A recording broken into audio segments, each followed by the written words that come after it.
आज इस आंदोलन के दौरान कुछ जातिवादी व सामाजिक तत्वों ने आंदोलनकारियों के बीच में घुसकर स्थिति को कुछ स्थानों पर हिंसक भी बना दिया है,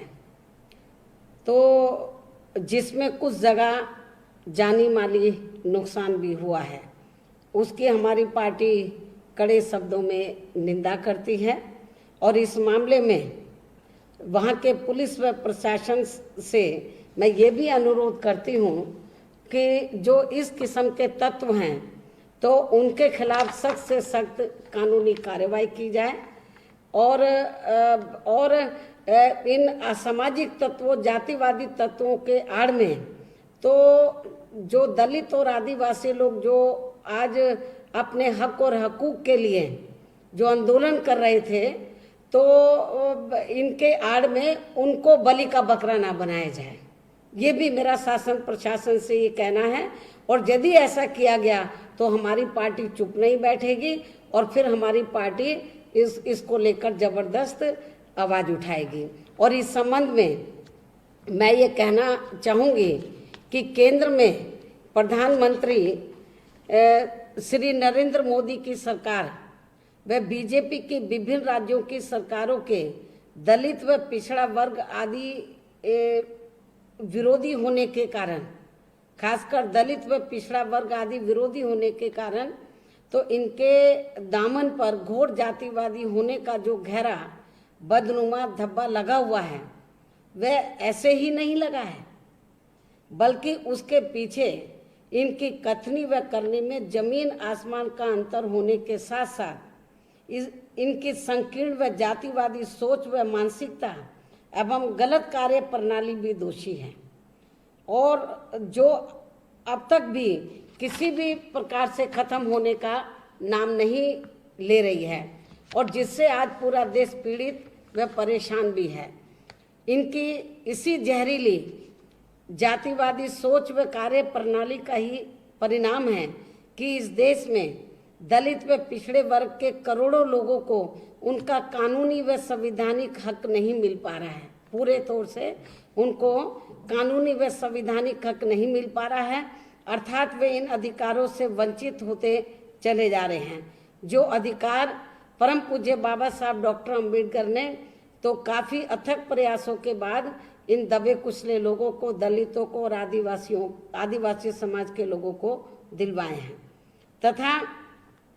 और लेकिन आज उनको ये उनके कानूनी जो दिलाए हैं कानूनी अधिकार, उसका लाभ इनको नहीं मिल पा रहा है। और वे जीवन के आज भी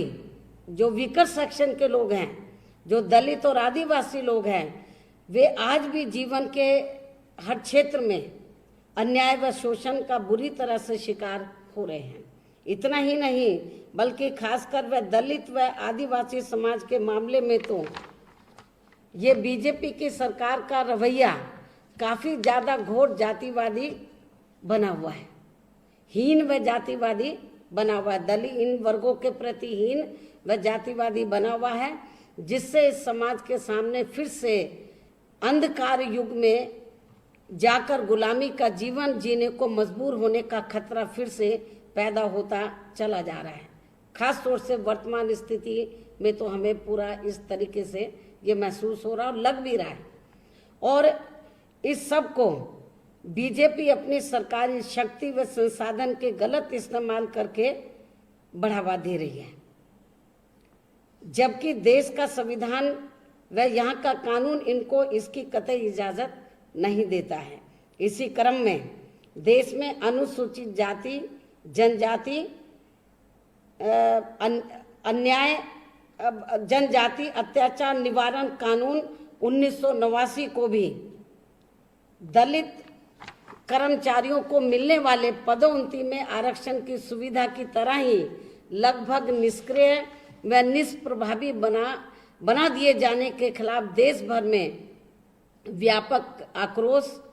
व भारत बंद आदि आंदोलनों से मजबूर होकर ही केंद्र सरकार द्वारा माननीय सुप्रीम कोर्ट में जो आज पुनर्विचार याचिका दाखिल की गई है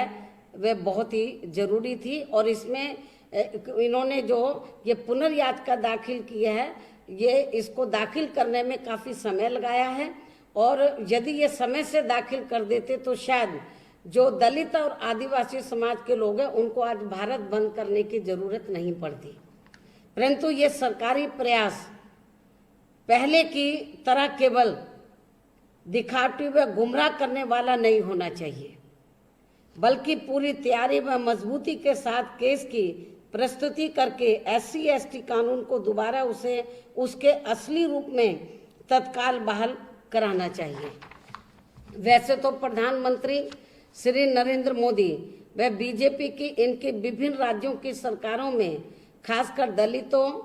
आदिवासियों में पिछड़ों की बहुत ही ज़्यादा जो पिछड़े वर्ग के लोग हैं उनकी भी, दलितों और आदिवासियों के साथ साथ जो पिछड़े वर्ग के लोग हैं उनकी भी बहुत ही ज़्यादा उपेक्षा हो रही है, तथा इन्हें इनके संवैधानिक व कानूनी अधिकारों से भी वंचित रखने का षड्यंत्र लगातार किया जा रहा है। परंतु SC/ST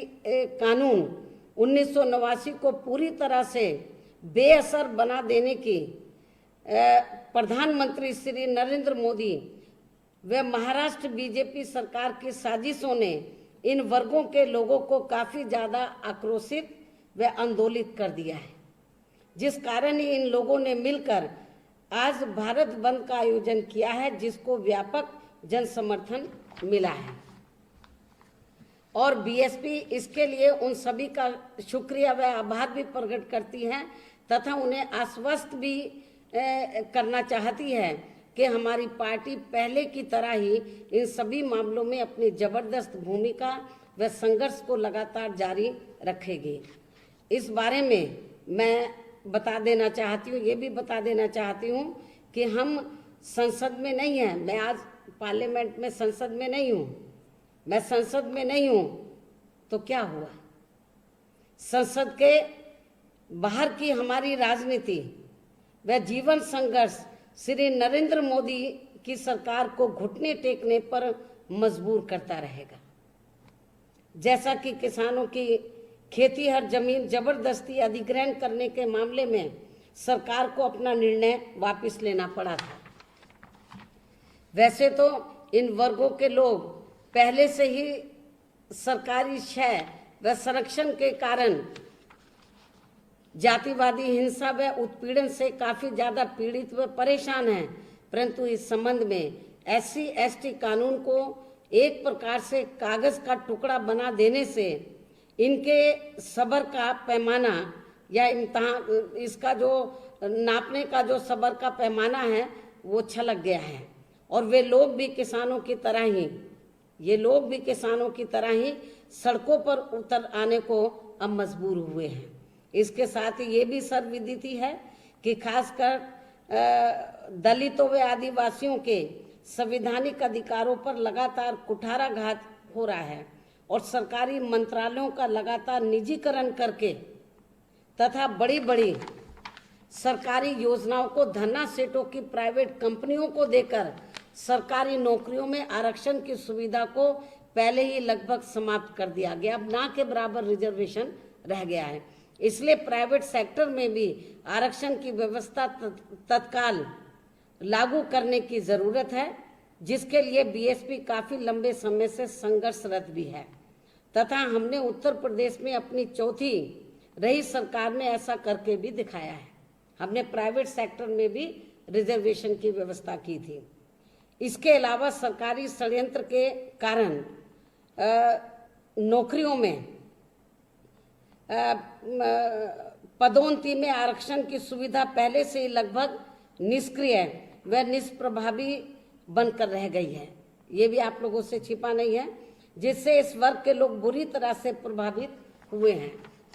परंतु इस मामले में बीजेपी की सरकार पूरी तरह से लापरवाह व उदासीन बनी हुई है। किसकी वजह से? क्योंकि वो नहीं चाहती है कि इन लोगों को पदोन्नति में आरक्षण का लाभ मिले, क्योंकि इनकी हीन व जातिवादी मानसिकता इन वर्गों के प्रति अभी तक भी बदली नहीं है। तथा इस संबंध में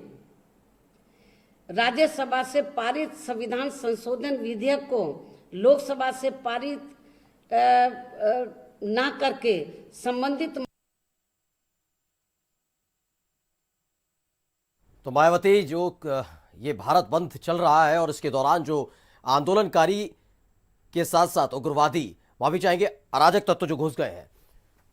उसको लेकर ये प्रेस कॉन्फ्रेंस कर रही थी। वो कह रही थी अराजक तत्व इस आंदोलन को प्रेरित कर रहे हैं और कहीं यही वजह है जिसके चलते ये आंदोलन उग्र हो गया है। इसमें इनका कोई लेना देना नहीं है। फिलहाल 6 तस्वीरें आपको दिखा रहे हैं। वाराणसी, कानपुर, झांसी, शामली, फिरोजाबाद और ग्रेटर नोएडा की 6 अलग अलग तस्वीरें जहां पर अराजक तत्वों ने इस आंदोलन की आड़ में ही सही लेकिन शहरों को जला दिया है। मेरठ और बाराबंकी में भी प्रदर्शन हुआ है। मेरठ की तस्वीरें, बाराबंकी की तस्वीरें, आगरा की, लखनऊ की, मथुरा की, गाजियाबाद की, तमाम अलग छह अलग शहरों की तस्वीरें आपको दिखा रहे हैं जहां पर भारत बंद का आह्वान किया गया था लेकिन देखते ही देखते यह उग्र हो गया। ये देखिए, अब आपको 6 तस्वीरें और दिखा रहे हैं। ये 4 तस्वीरें कानपुर, अलीगढ़, संत कबीर नगर और सीतापुर की 4 तस्वीरें हैं। यहां पर पथराव भी हुआ, लाठियां भी चली, साथ ही वाद विवाद हुआ, हंगामा हुआ, बसों को आग के हवाले कर दिया गया, कहीं पर रेलवे ट्रैक बाधित करने की कोशिश की गई। यानी ये कैसा आंदोलन है ये समझ में आ नहीं पा रहा पूरी तरीके से कि अब आंदोलन के रूप में क्या अराजकता फैलाई जाएगी, अपनी हक अपनी मांग के लिए शांतिपूर्ण तरीके से आह्वान किया जाएगा लेकिन देखते ही देखते गाड़ियां फूंक दी जाएंगी, तोड़फोड़ की जाएगी। क्या मांग मनवाने का ये एक नया तरीका इजाद किया गया है? और क्या जो मायावती कह रही थी कि वाकई ये तमाम जो दलित और जो इस भारत बंद का आह्वान किया था जिन लोगों ने, उनके बीच में वाकई अराजक तत्व घुसे हैं जिसके चलते ये तस्वीरें अब निकलकर सामने आ रही हैं। लेकिन सबके बीच मथुरा में SC/ST एक्ट के में बदलाव के मामले को लेकर प्रदर्शन कर रहे दलित संगठनों के विरोध को देखते हुए रेल विभाग ने ताज एक्सप्रेस ट्रेन को रोककर यात्रियों को उतारा है जिसके चलते यात्री